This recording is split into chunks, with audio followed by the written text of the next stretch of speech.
Labour MP James Frith, a vocal advocate for safer gambling practices, and Conservative MP Caroline Nokes, the Deputy Speaker of the House of Commons, each received platinum hospitality tickets valued up to £1,000 from Paddy Power, a prominent gambling company.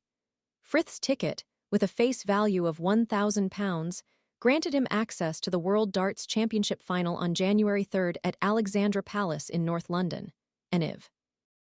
Nokes, on the other hand, received 2 tickets, each worth £700, allowing her and a guest to attend an earlier round of the championship on December 23. This acceptance of gifts has sparked considerable debate, particularly considering Frith's public stance on the detrimental effects of gambling. In November, during Safer Gambling Week, Frith highlighted the significant impact of problem gambling within his Barry North constituency, stating on a Facebook post, "It's estimated that the cost of problem gambling in Barry North is £1. 6M and that 1 in 7 people in our constituency are at risk of problem gambling." This public declaration directly contrasts with his acceptance of a substantial gift from a major player in the gambling industry, raising concerns about potential conflicts of interest. Paddy Power, a subsidiary of Flutter Entertainment, has a history of regulatory infractions, including penalties levied for aggressive marketing tactics, such as sending push notifications to individuals who had explicitly opted out of receiving gambling-related communications. Frith, when questioned about the gift, stated, "I always welcome the opportunity to meet industry, and so it was good to meet with Flutter, hear their plans for responsible gambling, and discuss their pioneering partnership at the World Darts Championship final, in support of prostate cancer UK, a cause very close to my heart, and one I specifically involved myself in, following the approach by a constituent of mine who is living with prostate cancer." This explanation, while attempting to justify the acceptance of the gift, does little to alleviate concerns surrounding potential undue influence. The controversy surrounding these gifts reflects a broader issue of increased scrutiny regarding MPs' acceptance of freebies from private entities. Recent months have seen a surge in public and media attention on the ethical implications of such gifts, ranging from tickets to sporting events and concerts to more extravagant offerings like helicopter rides and designer clothing.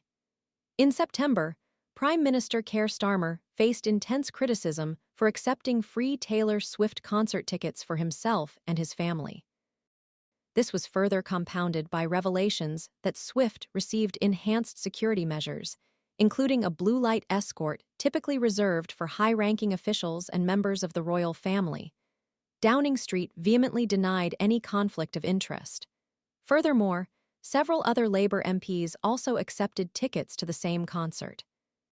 The same month also witnessed Labour's leadership announcing a cessation of accepting clothing donations from external sources, following disclosures that Labour peer Wahid Ali contributed to Starmer's wardrobe and provided clothing for his wife, Victoria, without initially declaring these donations. Shadow Chancellor Rachel Reeves and Deputy Leader Angela Rayner also received similar donations. An Observer analysis revealed a staggering amount of free gifts and hospitality provided to MPs in the year leading up to September 2024, totaling over £700,000. This figure encompasses donations to both Labour and Conservative MPs. Specifically, 141 Conservative MPs received £359,891 in free gifts, encompassing tickets sponsored by the Water Inda. The acceptance of such gifts raises significant concerns regarding potential conflicts of interest and the susceptibility to undue influence.